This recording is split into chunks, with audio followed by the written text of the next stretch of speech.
Kala itu, pesawat melintasi daratan Afrika. Di antara salah satu penumpangnya ada Habib Quraisy dan ibu tua yang berumur sekitar 65 sampai 70 tahun dengan berpenutup jilbab di sebelahnya. Dalam perjalanan itu, ibu tua menyapa Habib Quraisy dan menanyakan tempat tujuannya dengan menggunakan bahasa Arab yang sangat fasih. "Mau kemana Anda?" tanya ibu tua itu. "Saya akan transit ke Yordan, kemudian melanjutkan perjalanan ke Yaman," jawab Habib. "Asalnya dari mana?"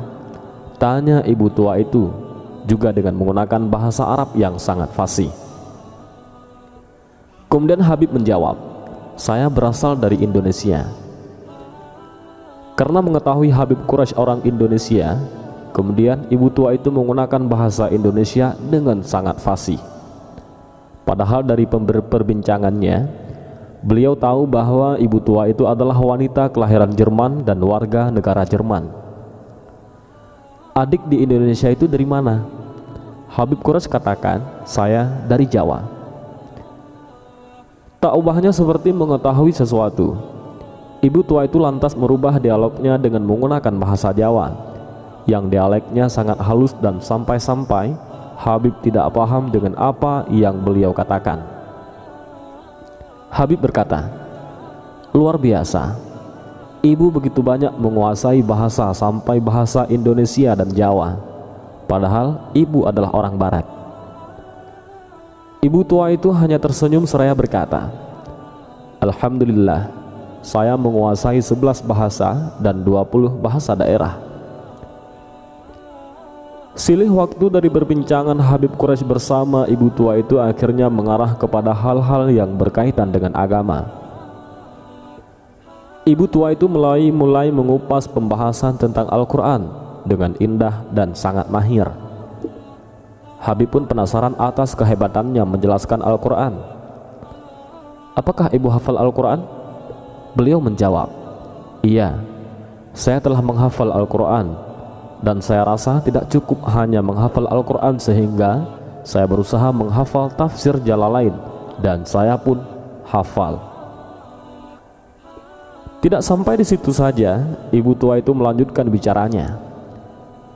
"Namun Al-Quran harus bergandengan dengan hadis, sehingga saya berupaya untuk menghafal hadis tentang hukum, sehingga saya hafal kitab hadis Bulughul Maram di luar kepala. Lantas saya masih belum merasa cukup, karena di dalam Islam bukan hanya ada halal dan haram, tetapi harus ada fadhailul amal. Maka saya memilih kitab Riyadhus Shalihin untuk saya hafal."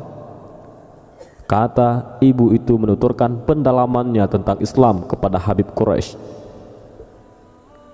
Ibu itu kembali bertutur, "Di sisi agama ada namanya tasawuf, maka saya memilih kitab Ihya Ulumuddin. Dan sampai saat ini saya sudah 50 kali mengkhatam membacanya. Karena seringnya membaca Ihya Ulumuddin, sampai pada akhirnya bab Ajaibul Qulub saya hafal di luar kepala." Habib Quraisy kagum melihat kehebatan dan luar biasanya ibu itu. Namun karena tidak percaya begitu saja, akhirnya Habib mencoba untuk memberikan tes dari kebenaran perkataannya itu. Apakah ia benar telah menghafal Al-Quran? Apakah benar ia menguasai tafsir Jalalain tentang asbabun nuzul dan kaul Ibnu Abbas? Setelah melalui beberapa pertanyaan, ternyata benar ibu itu hafal Al-Quran dan bahkan mampu menjawab tafsirnya dengan piawai dan mahir. Ketika Habib mengangkat permasalahan Ihya Mawad yang ada dalam kitab Bulughul Maram, ibu tua itu pun menjabarkannya dengan cukup jelas. Dan ketika Habib membahas tentang hadis Riyadhus Shalihin, ibu tua itu pun menyebutkan sesuai apa yang disebutkan dalam kitab Dalailul Falihin sebagai syarah kitab hadis tersebut. Dan lagi ia menjelaskan masalah psikologi hati berbasis kitab Ihya Ulumuddin pada pasal Ajaibul Qulub. Kembali Habib dibuat terkagum dan heran akan kehebatan ibu tua itu dengan menggeleng-gelengkan kepalanya. Pesawat akan mendarat di airport. Lalu ibu tua itu mengambil tasnya yang ada di kabin. Karena sudah merasa kenal, Habib pun membantu menurunkan 3 tasnya ke lantai pesawat. Namun apa yang terjadi? Subhanallah, saat ibu itu menunduk untuk mengambil tasnya, ternyata keluar dari balik jilbabnya seutas kalung salib. Seperti petir menyambar di siang bolong, Habib Quraisy menunduk lemah. Ibu itu pun tersenyum dan berkata, "Akan kujelaskan padamu nanti di hotel." Habib akan transit selama sehari semalam. Begitupun dengan ibu tua itu. Di ruang tunggu dia tunjukkan nomor kamarnya kepada Habib dan berjanji bertemu di ruang lobi restoran. Keduanya akhirnya bertemu. Kepada Habib Quraisy ia mengatakan, "Saya bukan orang Kristen. Mengapa saya keluar dari Kristen? Karena saya menganggap Kristen itu hanya dongeng belaka. Dan kalung ini bukan berarti saya Kristen, tetapi kalung ini pemberian dari almarhumah ibu saya." Ia mengatakan bahwa ia telah mempelajari Kristen, Hindu, dan juga Islam. Ia mengungkapkan ketertarikannya mengenai keagungan yang ada di balik wahyu Allah dan hadis Nabi Muhammad. Lalu Habib bertanya, "Apa agama ibu sekarang?" Ibu itu mengatakan, "Saya tidak beragama." Andai ibu masuk Islam, begitu membaca 2 kalimat syahadah, ibu akan langsung mendapat titel ulama karena luasnya ilmu yang dimiliki, kata Habib. Ia menjawab, "Mungkin karena saya belum mendapat hidayah dari Allah."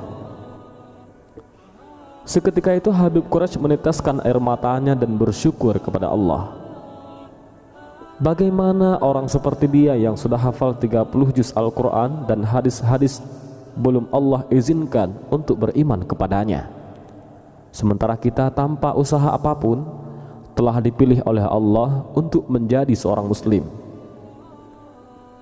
Adakah yang tahu betapa mahalnya hidayah? Setinggi-tinggi ilmu, seluas-luasnya pengetahuan, sedalam-dalamnya pemikiran, dan sekuat-kuatnya hafalan 30 juz Al-Quran dan hadis tidaklah mampu menggapai hidayah. Karena hidayah itu adalah datangnya dari Allah. Sebagaimana hambanya masuk surga karena rahmatnya, tidaklah cukup hanya menghafal Al-Quran dan hadis. Demikianlah kisah luar biasa ini. Semoga kita dapat mengambil ikhtibar betapa bersyukurnya kita dianugerahi iman dan Islam. Tinggal bagaimana kita mencari dan mempelajari Islam secara kafah. Dan semoga kita termasuk golongan orang-orang yang husnul khatimah. Dan ibu tua itu bernama An-Mari Shimmel, yaitu ahli terkemuka dalam literatur Islam dan mistisme ataupun tasawuf. Beliau dikenal memiliki ingatan fotografis dan beliau berkebangsaan Jerman.